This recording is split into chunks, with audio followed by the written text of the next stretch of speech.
Hello, Agnes. Hi, Robin. What should we talk about? I want to talk about romantic pain. Why romance is distinctively painful. Um, Is and it? Is it distinctively painful? well, as you know, I've been listening to all these Taylor Swift songs, and they all seem to me to focus on there seems to be a thesis behind all the songs, namely romance is distinctively painful. That is, there are certain sorts of pains that are characteristic pains of romance, and they're somehow I'm not even saying that they're the most painful things, but there's a Okay. distinct pain that is the pain of romance. A different type of pain. Right. And the pain of romance isn't just like, you know, um, isn't the pain of not having something. That is, it's the pain of having something taken away from you, or not getting what you think you're owed or something like that. So if we just think about like, the difference between losing your lover because they die versus losing them because they leave you versus losing them because they leave for someone else. The distinctive pain of romance is the difference between those pains. And the way in which the third one, being left for someone else, is has like um its own character, and it seems to me to be, I'm going to just put forward a thought about it, and then is that we see romance as the kind of crucible or test of our worth or our value, so that when we get romantic rejection, we think of that as a rejection of who we really are.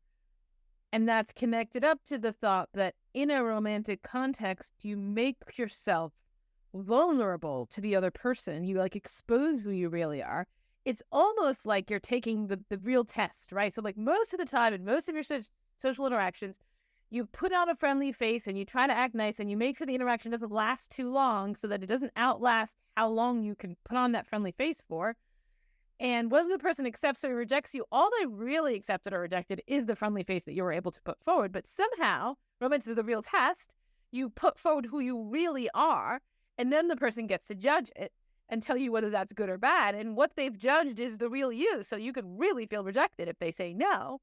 The puzzle there is that it seems like what we try to do is game this. Like, for one thing, it's as though, well, if I really expose myself to you and show you who I really am, then it's somehow terrible of you not to accept me. It's like I have to pass the test. And the way that we game the passing of this test is we try to coordinate it.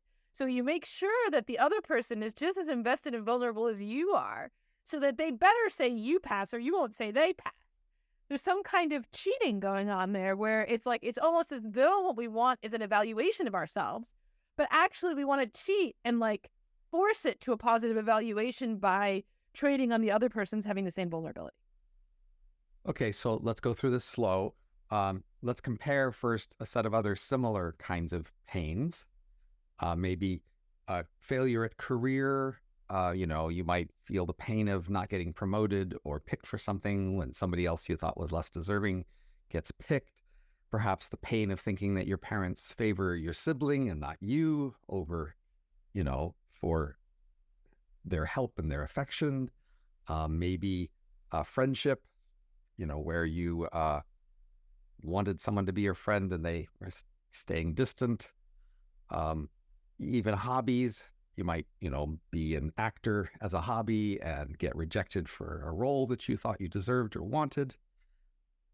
So these seems like similar kinds of pain that you're invested in them, and then it hurts to be rejected. And then you might be rejected for someone else, not just by the universe abstractly. There might be a particular alternative that took your place. Right. And I just want to agree that I think romantic pain is similar to all those pains, but quite different from the pain of loss, say, Sure. a loved one, or the pain of, for instance, if your child is in pain, you're in pain. That's a kind of pain of love, Right. very different from romantic Right. pains. Right. I agree. Romantic pain is similar to all these other arenas in which we might feel judged And then we might feel like we're judged as wanting. And I think we can be judged as wanting in all these other ways. Right. And then we might distinguish this one from those other ones, perhaps by saying that in our culture, we've decided this one counts more, or that you're expected to invest more of yourself in this, perhaps.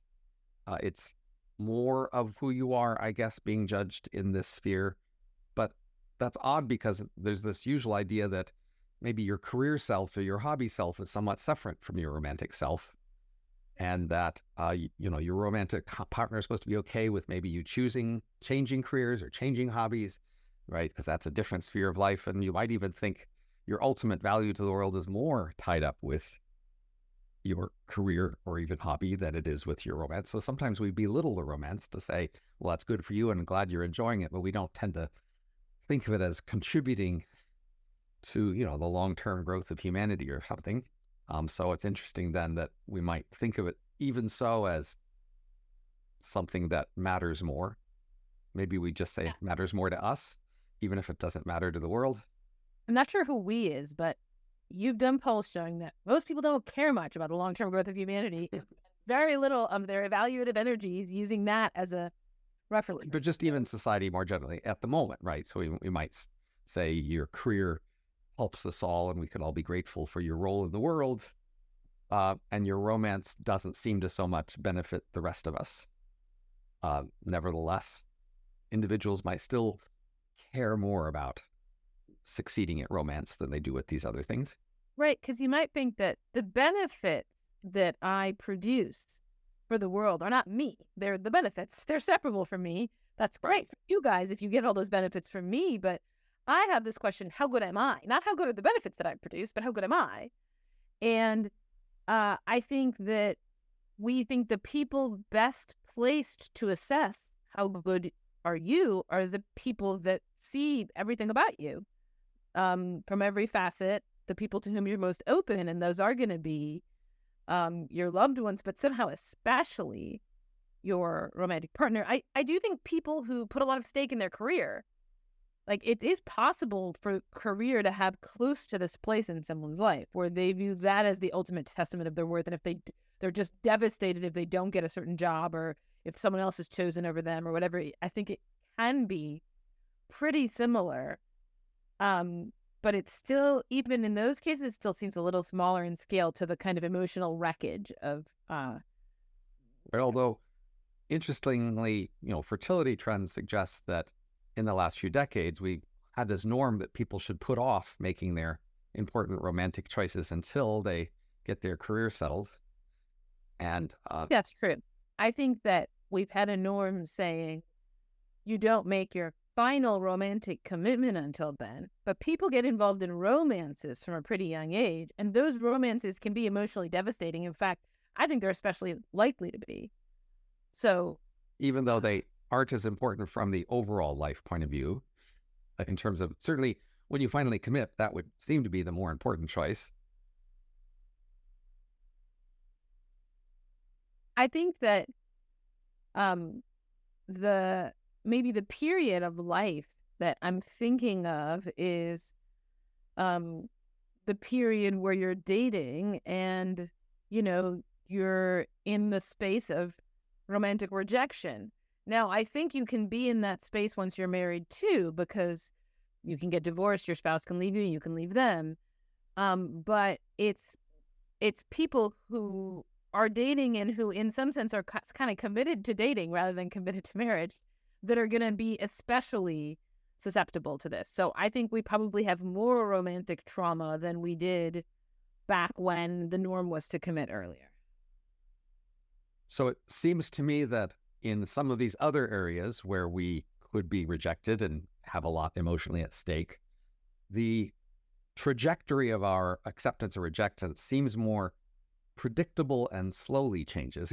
Like if your parents don't like you as much as your sibling, that's probably been true for a long time. It's not a sudden news showing up. So maybe you get used to it. Your career also tends to build slowly and gradually. Even, hobby success will tend to build gradually. And so even though you may be pained by, say, the failure at your acting career, there won't be a sudden moment where it's all rained down on you. You will have gotten lots of clues slowly over time. And then if we're focused on this period of romance where they aren't expected necessarily to be lifelong and they're going to be short term, then I guess another distinctive feature about them will be the fact that the ups and downs are happening at bigger scales, right? And shorter times. That is, there's just a lot more volatility here. It's more like maybe a singer who, you know, suddenly has a hit and then doesn't anymore, or a comic or something where the ups and downs would be more dramatic. It seems like compared to these other areas of potential pain and rejection by people and evaluation of you, these kinds of romances are especially painful because they keep changing every few years, and they just way up and way down. And that's somewhat different than it used to be. So used to be that romances was more like these other areas of life in that, there was, of course, big consequences, but because you had your whole family helping you pick out partners and society matching that and then encouraging commitment relatively soon, it was more like the other areas of pain where, there certainly was highs and lows and you could succeed greatly or fail badly, but you were going to get that sort of a more slow trajectory of that and get a lot of, the information would be coming out in smaller chunks until you finally either, had terrible rejection or great success. And so then modern romance, at least of the sort you're focused on, is an exception, not only compared to these other areas of life today, but also compared to how romance used to be. Right. So, so one thing I wanted to say was that, the postponement of marriage, you've put this in terms of like it's capstone rather than cornerstone. And that's not to say it's less important, right? That is, it now is much more of a signal of your worth. Who you marry is a sign of like your value. And so you got to build up the value so that your marriage can then echo that value. So the very idea of postponing it until later is not demoting it in importance. In some way, it's raising it in importance. It's demoting childbearing for sure, but not necessarily marriage. That's just going back to the previous point. On this point, I think that you're right that the romantic signals are going to be especially volatile. But I also just think that it may be that they are signals of something new. So both of us took a look at the sociology book about romantic pain, and one of the things that struck me Might as well give the name and author. Ava Illouz, and the name is something like Why Love Hurts. Yes. So she compares like books of manners and in relation to courtship and stuff from like the end of the 19th century to ones and like towards the end of the 20th century. And the ones at the end of the 19th century are all about like how to ride a bicycle elegantly. And like, do you introduce a man or a woman first? And, which food and wine to serve in which kind of, it's all about behavior. Whereas in the 20th century, it's all about being self-confident, having emotional health, Mars versus Venus, like how not to reveal that you like him too much or seem needy. So it's all about emotional needs and mutual validation. That may be kind of a new thing. That is that the idea that the other person is supposed to play a certain kind of emotional role in validating your worth may just have been less true back when the main thing was like, did you sort of do the right behaviors? And it might be that that's related to the volatility issue. So if there's some kind of weird game that people are playing on a date where part of what needs to happen is that I sort of need to pretend that I'm not getting validation from you while at the same time seeking it and like resisting providing it, but also providing. You tell me as the person who's studied this area, but maybe that's going to produce certain kinds of informational messes that is really unclear signals to a greater degree. We're sort of fighting over the signals in a weird way that maybe you weren't when you were just trying to like ride the bicycle elegantly. So I think I sent you a paper earlier today on how mating criteria have moved from material to non-material things. So that is, instead of trying to find a partner that you'll have a home with and have a steady income and have the same sort of shared social connections and raise a family together, it's more about having this emotional connection and how we feel about each other. And I've heard the description that marriage used to be about co-production, and now it's about co-consumption, say. And it occurs to me that we could make a parallel between different kinds of careers. So if you think of the career of a doctor or nurse or an engineer or even a grocer, these are careers where to be good at it, it's something it's easier to see and predictable to get good at. And then compare that to the career of an actor or a singer or comic. These are careers where you're supposed to make an emotional connection with your audience and get them to connect with you. So you have to sort of be more emotionally open and vulnerable.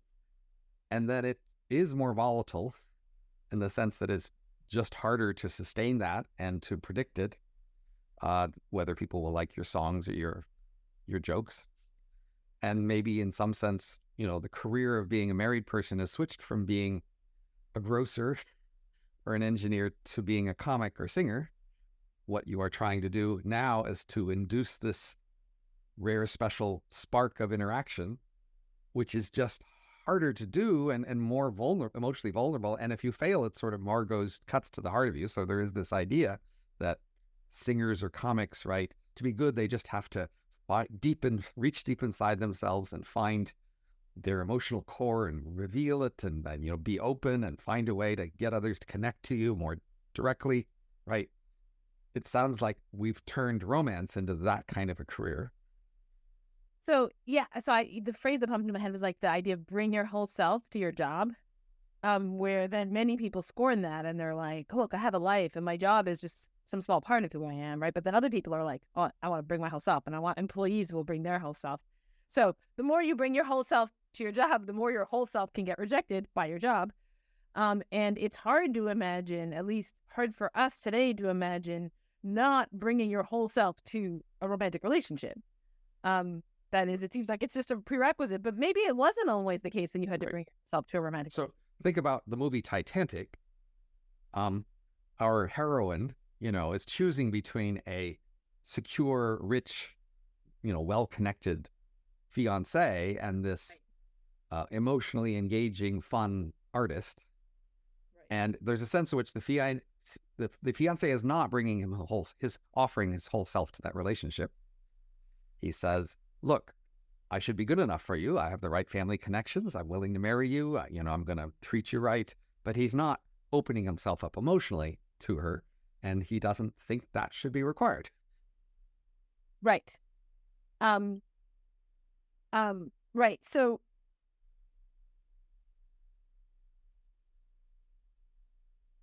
it seems to me that there is an extra level of difficulty or confusion or whatever that's introduced if we compare love to the comic or the singer or the actor. They're relating to an audience, right? But imagine that somehow like a comic and another comic or something, or an actor and another actor, and each is trying to like fool the other or be the actor before the other, where I think part of what's kind of maddening is that the very signals themselves are being fought over, and that's going to just make the situation much more confusing. I was just thinking that for a comic, say, if you saw several of their shows and you saw that they were pretty much almost the same, you might be a little personally disappointed because you weren't as entertained, but you might say, well, of course it makes sense. They don't change their show each time. But with a lover, you might think, no, they can't just keep giving me the same show.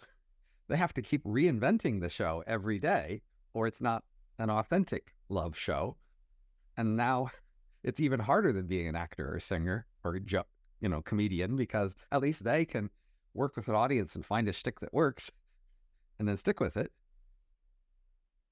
Right. And I guess the thing that I'm sort of like struggling to put my finger on is this thought that the what you're trying to get information about from the other person is somehow something incredibly itself just hard to know and unstable, where let's imagine in the olden days, right? The other person's choice of you would give you information about like your social status. If somebody of X social status picks you, that suggests something about the status that you have.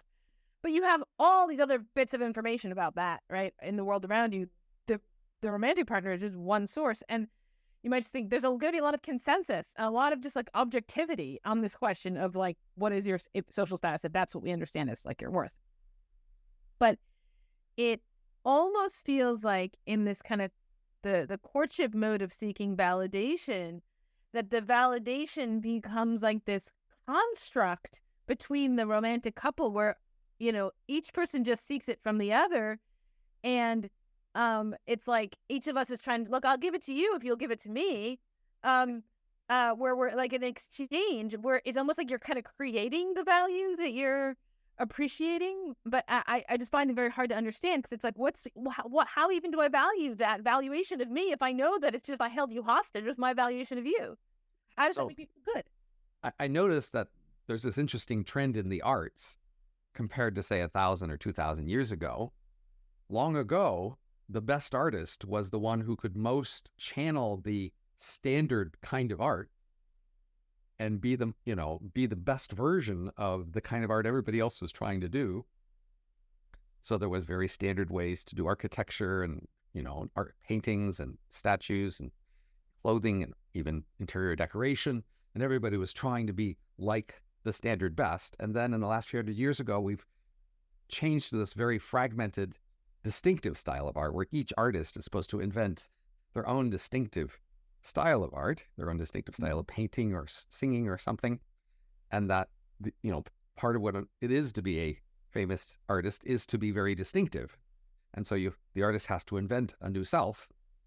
And then if we are applying to those norms to romance, we say, well, you can't just be a generic great lover that's great for everybody as a lover. You need to be uniquely different for me as a lover, when we have to make this unique relationship. And so we're raising the standards even more. At least the artist can just develop the unique style and just keep doing it over and over again through the rest of their life. But the lover is supposed to be inventing a new kind of love with every new relationship, and maybe every new year of the relationship, so it doesn't go stale. There's this norm, not just you have to be, authentically yourself and unique, but each pair has to become authentically unique and distinctive, and then each pair every year has to be authentically unique. So they have to keep reinventing it and making it fresh, and then validating to each other that they both agree that this is acceptably good and unique and fresh. It seems crazy high standards in some sense. I just want to read you. This is a quote from the book that I mentioned, but she's quoting a psychoanalyst. The psychoanalyst's name is Ethel Spector Person. In mutual love, the lovers validate one another's uniqueness and worth. They literally confirm the existence and worth of each other's subjectivity, which is to say, like, I don't have any subjectivity unless my lover confirms that I have subjectivity, like that I experience color or whatever. That's what this is saying. In love, there is a chance for the lovers to be fully known, accepted without judgment, loved despite all shortcoming. Our insecurities are healed, our importance guaranteed, only when we become the object of love. Okay, so it may well be that this psychoanalyst is writing about this as a fantasy or whatever, not criticize her, but the point is that there's some kind of validation of my very existence as a subjective being that I hope to achieve in love, I guess. I think the thought that it has to be constantly refreshed isn't quite right. That is, actually it needs to be refreshed a lot in the dating stage. And I think people make much fewer demands along this front once they're married. Once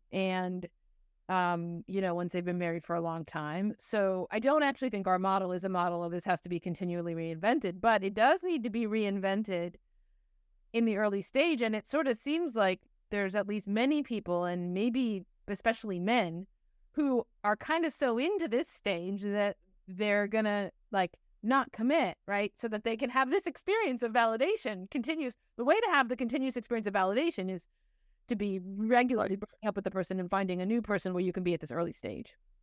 I mean, that it definitely seems like there's an important element of those distinctive stages of relationships and the relative priority placed on the virtues of each. That is, the more ancient model was that the whole point was to get quickly to that later stage. Right. And that this preliminary early stage was all a way to figure out who you wanted to have that later stage with, and to be picky and careful about it. But that's the point of getting to that later stage.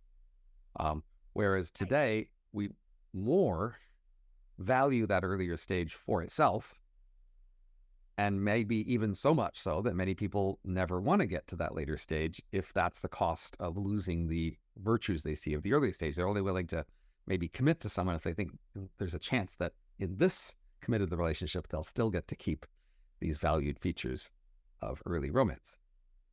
Right. And it seems to me that it may be that in the worlds in which people didn't value the early stages as much, that's because the early stage didn't provide what it now provides, namely this validation of your existence or validation of your worth or something like that.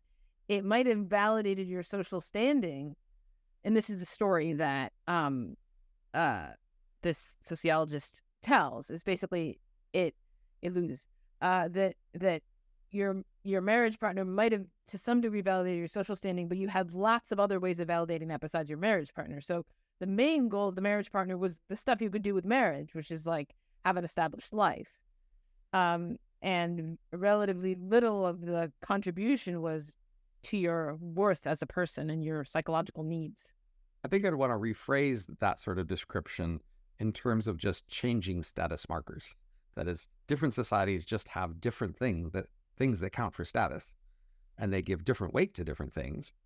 Whatever things they are, if you have more of those, you are validated, and that more signs of your having those is validation. So the idea of being validated isn't unique to our culture compared to others, but the thing that could have changed is what are the status markers? So if the idea of this passionate, unique, early romantic love where it's all about, lust and passion and connection, somewhat disconnected from your money and your career and your family, etc.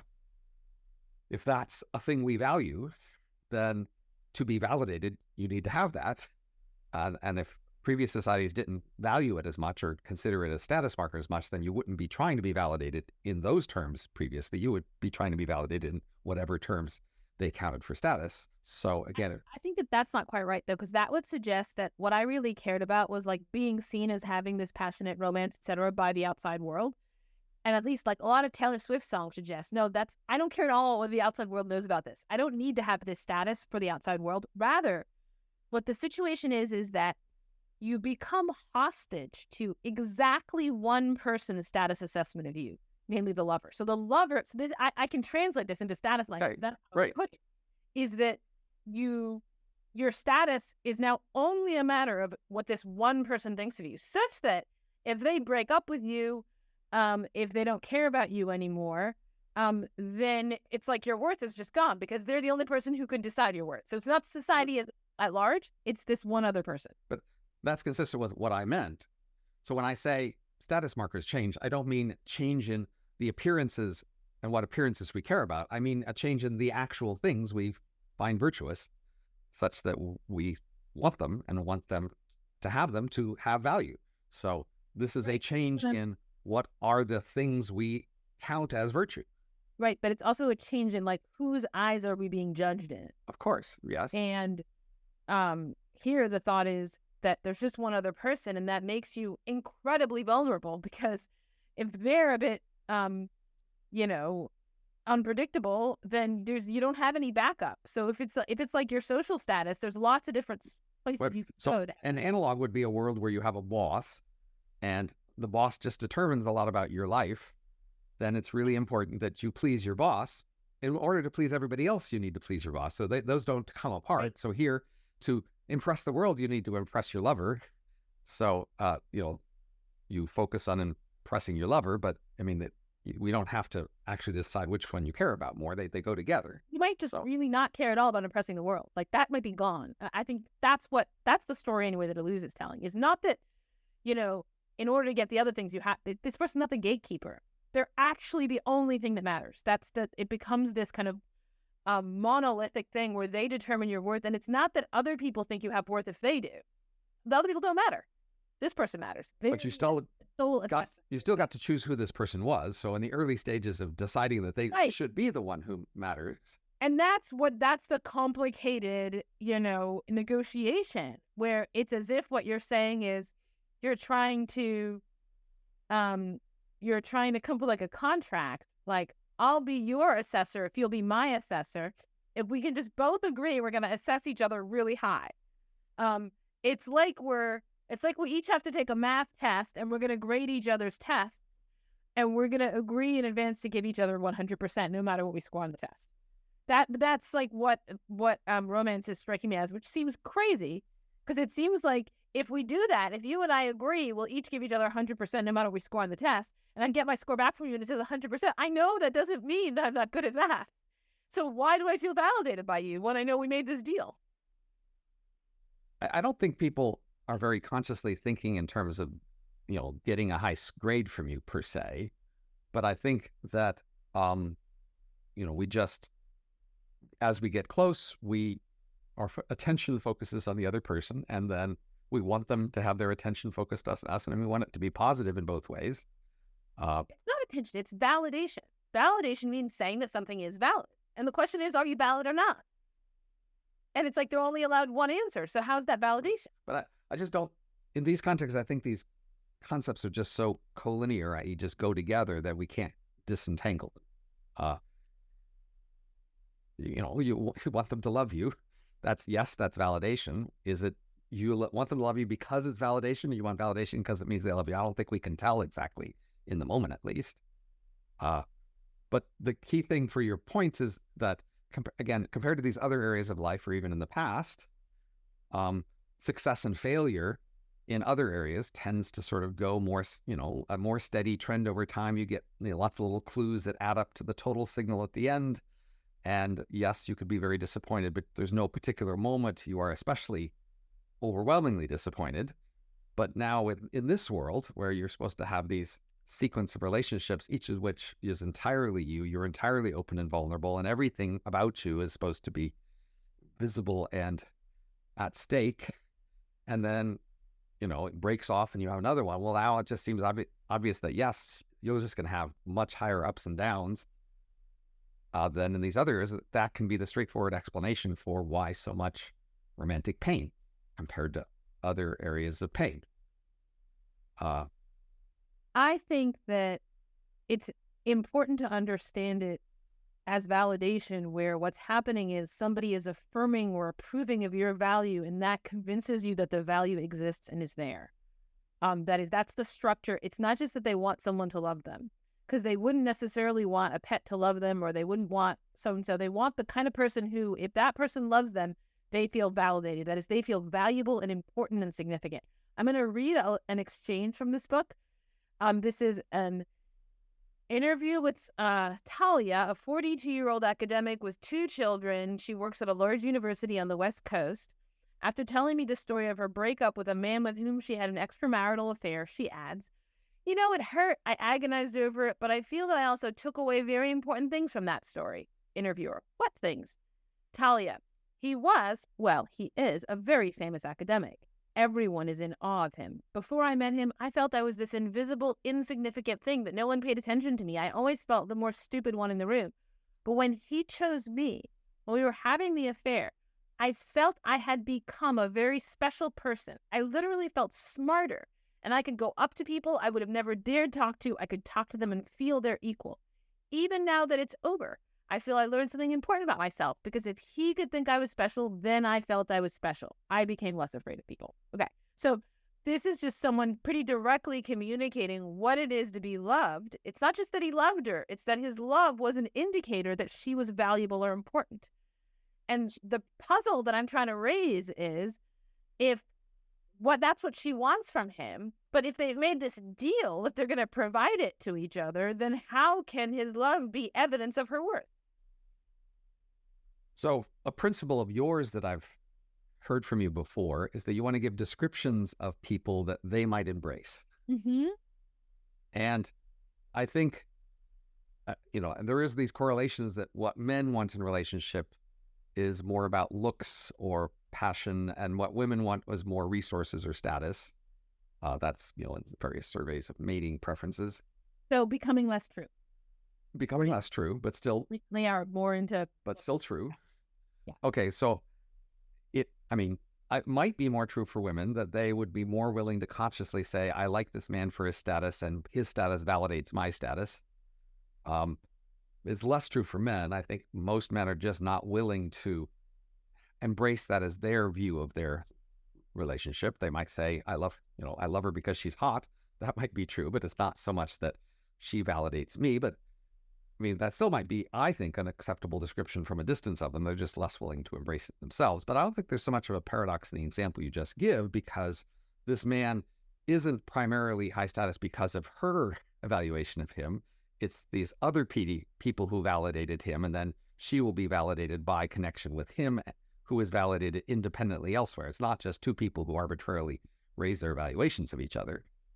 It's his prior status then validates him, and then his picking of her validates her through that other status. Fair enough. So, if we imagine that in this case there wasn't this coordinated effort, where she would be careful not to choose him until she could see that he was going to choose her. If we assume that didn't happen in this story, then okay. But it seems like that element of it is constantly there, that's what dating is. It's that she would withhold from him any validation until he would give it to her. And then the fact that he had this status wouldn't help. So a related question happens in academia. The top of academic fields are people whose status as being at the top are validated by the fact that other people at or near the top say they're the top, right?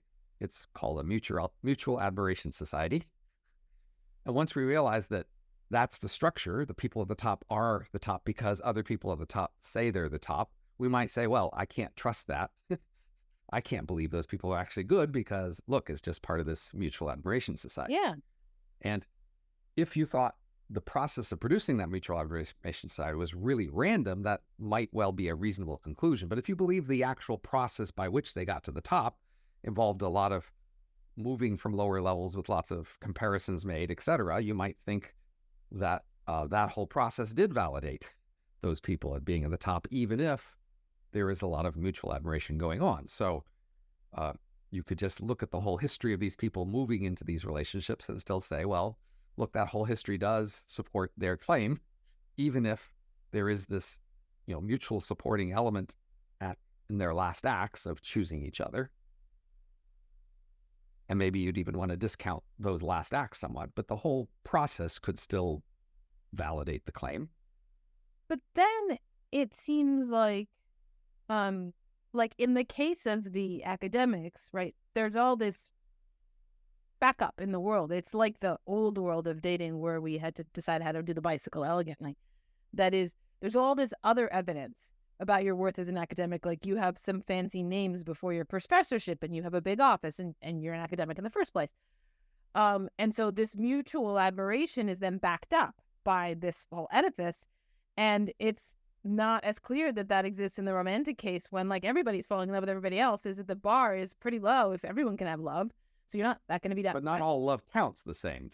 That is, her love to somebody else who wasn't as famous as him wouldn't have counted as much. That is, the fact that he was famous is part of what she thought was attractive to him and validated her. So in romance, there is, in fact, a lot of that similar structure. It's a different kind of structure than it was in the old Victorian days, for sure, but there's a lot of it. And in fact, I mean, the story is often told, I think, roughly true.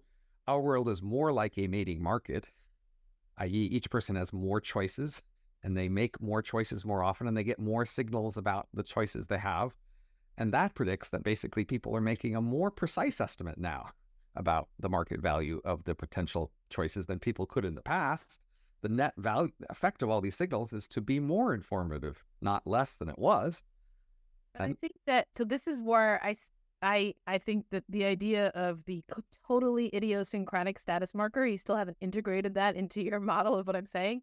That is, if the point is that my romantic partner solely determines my worth in whether or not they accept or reject me. Let's say we break up. And then I have a new romantic partner. There's no commensurability between those two things. Now this other person determines my worth. And the fact that it was validated by this earlier person or not valid doesn't matter. That's over. And it's one person. All my eggs are always in one basket. Even if I do a lot of these things, it's still always only in the one basket of the relationship that I'm in. So I don't get a lot of signals about my worth. Okay. So earlier signals are erased. Well, they're not erased. You're just not attending to them at a moment. So a common observation, that I've noticed for a long time is just, if you ask people in a new relationship how long they think it will last or how sure they are that it will last, they're pretty overconfident. Right. They don't give you very accurate statistical estimates about how long or, how likely it is to last. That part of the idea is you're supposed to be overconfident. You're supposed to be investing yourself in it in an overconfident way. And, that's part of this focusing all your attention on them as validating you. That's an overconfident or an overinvestment in them choice that's part of the mutual relationship, and it's expected to be like that. You're expected to put it. That is, a person who gave very accurate estimates about their partner, the partner heard that, they would take that as a sign of not very committed to the relationship. Right, exactly. But that's just to say you've put all your status eggs in one basket. That is emotionally at that moment, but but not behaviorally. My thought here is that, look, what we're trying to do is understand the emotions.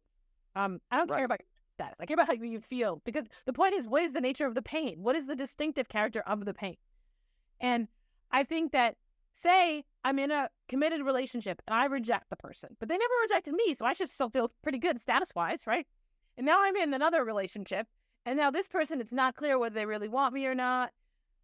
I don't think I can tell myself, well, look, the last guy really rated me very high, so I have pretty good status. No, I'll just be devastated, insecure, right, fully questioning, as though that previous thing didn't happen at all.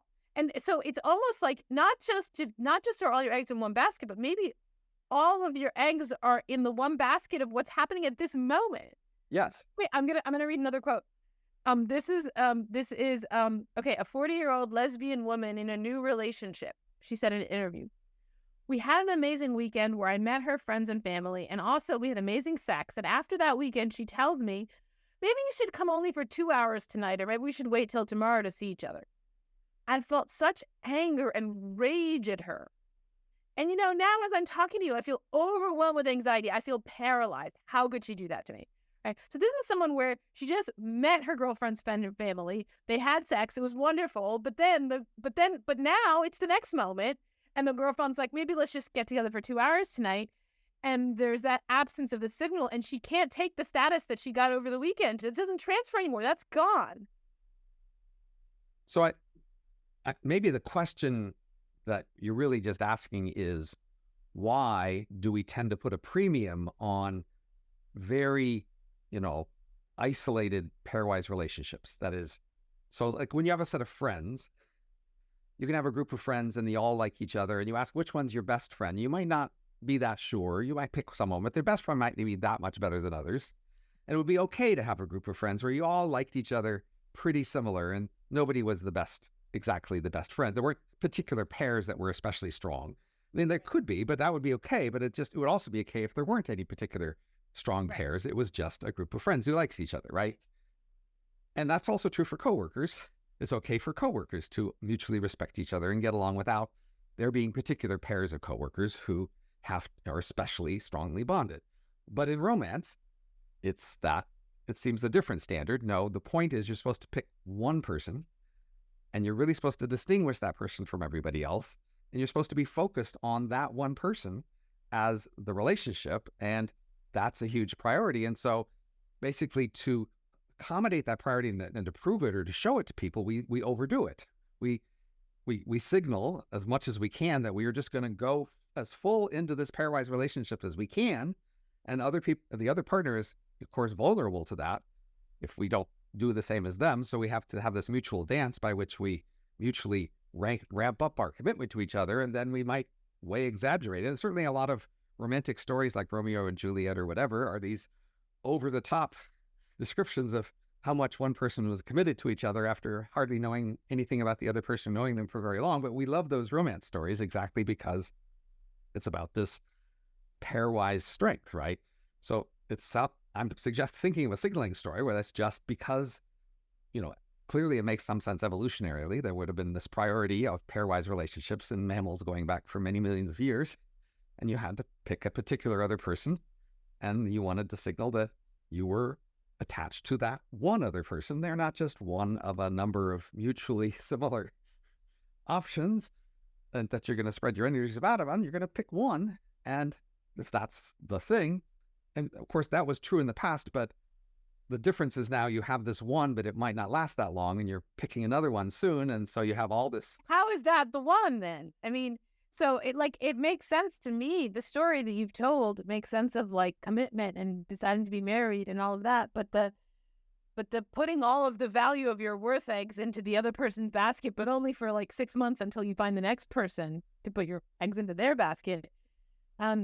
That's just, it's a way to be incredibly emotionally fragile. That's where I will just pick the arbitrary cultural choices, theory.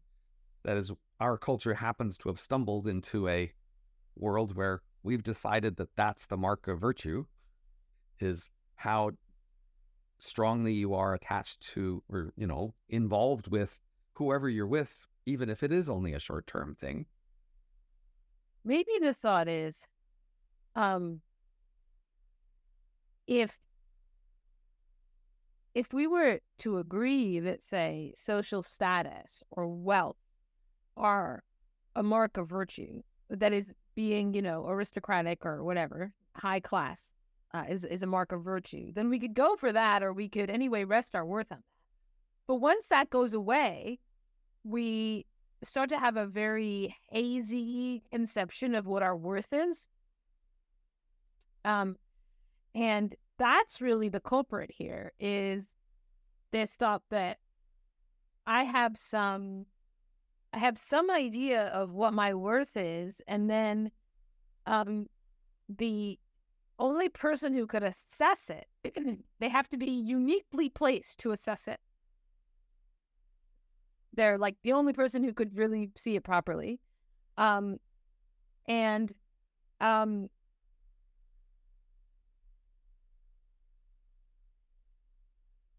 that person themselves doesn't really even know what they're looking for. So that it's maybe the fact that the concept of worth, of what makes a person worthwhile or good, has shifted around to a point where we're just very confused about it. I mean, most societies have had, very different status markers, but they were usually relatively legible ones that people could figure out. So I think the fact that it isn't wealth doesn't mean it couldn't be legible or stable. For example, often in coming from the right family, having the right social connections. Right. But I was meant to include all of those as like social status. What I mean is, I maybe we just don't have very legible status markers anymore. My suggestion from earlier is that we've celebrated this uniqueness, artistic uniqueness, authentic concept that we celebrate on Not artists. Legible. Right, but that would be why it would be illegible, is because we decided to celebrate this distinctive uniqueness features of not just art, but romance especially, because for romance, each pair is going to be unique and authentically unique, whereas for the artist, at least they could just be unique for their lifetime, but don't have to change every year. It might be the other way around. It's not that we somehow arbitrarily picked the uniqueness one out of out of thin air, whereas previously we'd gotten with all these legible ones. It might be that we had a slow erosion of the legible status markers, such that I feel like even in the 1980s, wealth was still a pretty good status marker. Like the idea of having a fancy car or whatever, that went out of style in the 1980s, but I still remember that. And what happens when you run out of all the old ones? Then you're like, well, it's an ineffable something. Well, and maybe so the art no. idea is the closest idea we have to it. In all these studies about, what people choose their mates on, definitely status and wealth has gone down, or family connections. But the thing that's gone way up, which is very legible, is hotness. People just care a lot more now about hotness than they used to, and their actual choices care more about hotness than what they say they care about. So hotness is pretty legible, and it does seem to be the actual dominant feature people are choosing for, but maybe they're just not okay with admitting that hotness is it, and they have to make up this other ineffable, passionate, unique thing as a cover for the hotness. It's just not okay to admit that, well, you're just going for hotness. I mean,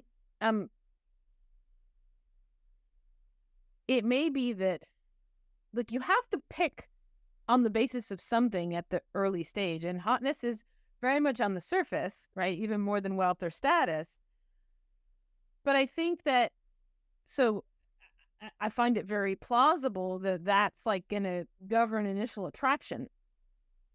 But less plausible that if you're like, well, when you love someone's like, when you've gone through the negotiations and you've decided to like validate their existence or whatever, that's on the basis of their hotness. That is, the idea is maybe it's a little bit like, go where the wealthy people are and marry for love. You're just going where the hot people are. Like you're gonna start with hotness, so then you end up with a hot mate, and that probably gives you status. But that still, the conceit is that you love that hot person not for their hotness. If they thought you loved them for their hotness, you would not be validating them in the relevant way. You have to love them for their ineffable something or other.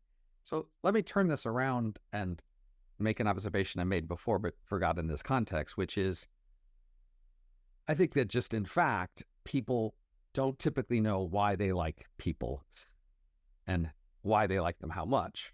But it's something we're very sensitive to being out of control on. So we try to feel in control. So we try to identify as much as we can of the features that attract us or don't, or that would make us attractive to other people. So we talk up our control, as if we had more control of being able to tell who's attractive and who we're going to be attracted to and who's going to be attracted to us. And so, even in the past, when people would have done family connections or wealth, still, in fact, people would have been more or less attracted to different people, even if they scored the same on these things. They wouldn't know exactly why. And, the world would just have to allow some uncertainty and tumbling around till people paired off who liked each other more than average, because that was just important. And today we also, try to talk as if we could control or anticipate, but maybe, the fundamental truth is just, we're just always quite a bit out of control of who we like, and even knowing why we like who we like. And that makes it somewhat easier to celebrate the ineffable uniqueness and distinctiveness because, well, it was always there anyway. It seems to me that the question of knowing why you like someone and the question of control are quite separate, because if you know you like people that have a certain kind of property, that may not be something you have control over. You may not have chosen the property as being one that you want to like for. And in fact, yeah. So I guess the question might be, how badly does an arranged marriage going to go? Like if your parents pair people up according to social status and wealth and how the families get along, how bad will that go? I mean, apparently it didn't go too bad in societies that accepted it, but there's still going to be an element of, even in arranged marriages, you put the two people in the same room and the parents go, are they getting along? And sometimes they just don't get along, and then the parents have to go find another match, right? Right. And you could think of like, so in, you know, in a way, every society was an arranged marriage society until pretty recently, because Well, maybe, arranged up to a point, that right, is. exactly. That's what I'm saying. Arranged up to a point. So maybe you had maybe you had a choice between three men or something. Right. That's just, you arranged one of those three. Um, and of course, it's even now. Maybe you have a choice of 500 men, but it's one of those 500. But maybe the crucial part is you could choose nobody, and so that's the sense of which it's not a forced choice. Um, and and so it's like, if it's just either you have to choose this one versus you have to choose between these two, it's like it's not that different. Um, and so yeah, I mean, I guess the maybe it's the idea that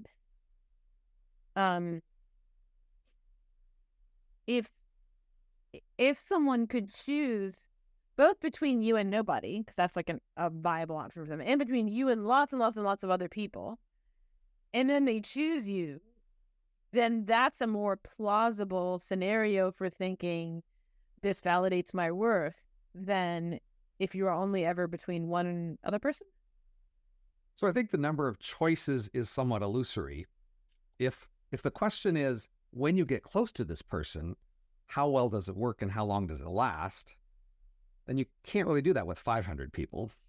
So with 500 people, you can look at surface features and wealth and, popularity and looks and things like that.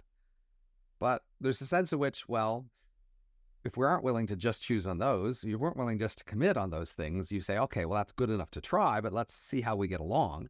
And if we open ourselves up completely and show ourselves everything and try to, really engage deeply, does that work out well? And then if so, how long does it work out well?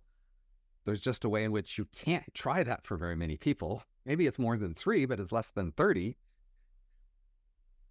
Or not that much more than 30, I guess, for some people. And so that's in some sense, but maybe the pain of the modern world is we're pushing more in that direction. That is, we're demanding more of how magical that connection is and how long it lasts. And it needs to be more unique and more sparkly in order for it to be good enough. And maybe the key puzzle is why we have these much higher standards for that. Whereas in the past, if your parents put you together in a room for a day and you got along in that day and you seemed to like each other, when you go, well, that was better than the other 3 guys they introduced me to. Yeah, let's marry this guy. It was much lower standard for Right. how far you'd get. I think it is the fact that you weren't seeking that the interaction with the other person be a constant source of validation. I'm going to read one more exchange from this book. This is Daniel. We had enough quotes, haven't we? No. He's a very successful 50-year-old guy who I think we meet him in an earlier chapter. I think he's a guy who just has like a string of women and he won't commit to anyone. And so he says, love is great, but it's also difficult. What's difficult on a day-to-day basis is when I lose confidence that I'm getting the love I want. The interviewer, what can make you feel this way? Daniel, not to get the right signals, the signals that indicate I am loved. For example, she sent me a text message expressing concern about me. That made me very happy. Then I sent her a message asking that she updates me about her day. She said, okay. And then at night, I get this email. Quote, I have guests. We'll talk tomorrow. Sleep well. And that throws me off. Then I analyze every single word and try to scrutinize them. These things can make me cry. Okay. So this guy, who's been having serial relationships for decades now, and he's very successful. He's and successful with women.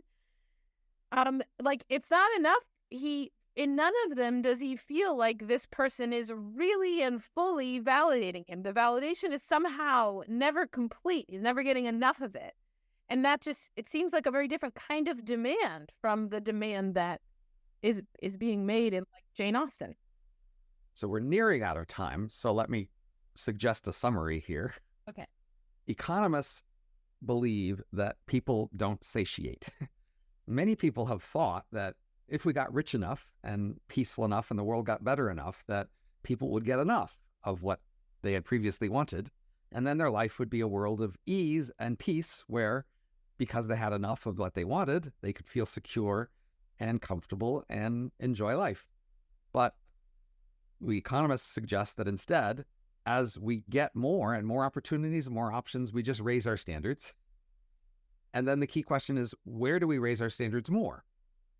Right. So a thing we can notice that in our world, we have decided that we're going to put more weight on romance, and we're going to put more weight on these features of romance, the intense personal connection, the open and vulnerable, very lively, spontaneous, strong emotional connection.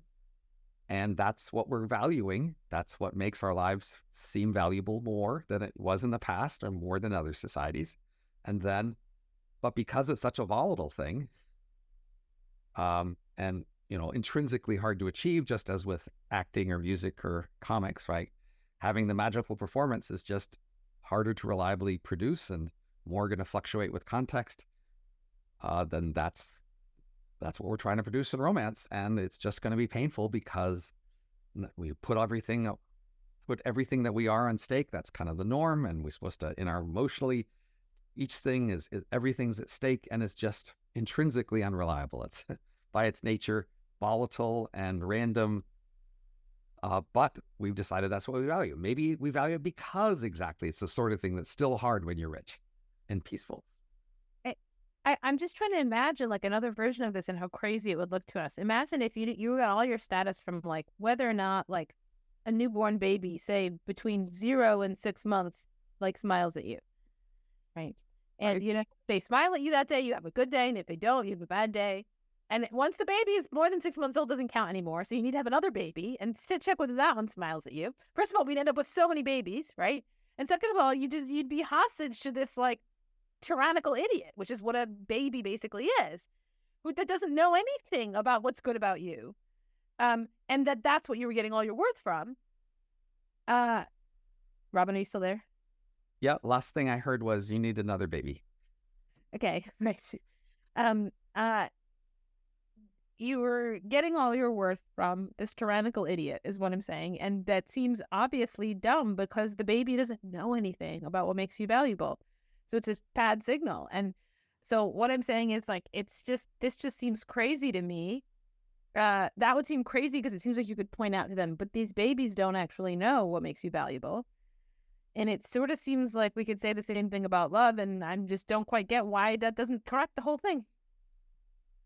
Well, fundamentally, cultural choices of norms and status markers just don't typically respond to arguments about why they're bad. That's not how cultural evolution works. So, all these years of celebrating romantic stories and romantic songs helped elevate the status of romance. And that just isn't going to take a while to respond to your arguments. Arguing that status markers are stupid hasn't been very effective in history. I mean, it seems like somewhat it has. That is, people have argued that class and wealth shouldn't be status markers because they don't actually track virtue. But I don't believe those arguments were causally.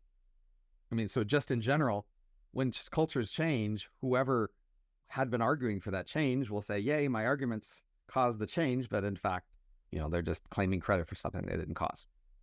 But anyway, thanks for talking with me about romantic pain, perhaps is the title. I'll think about it. Okay. Take care.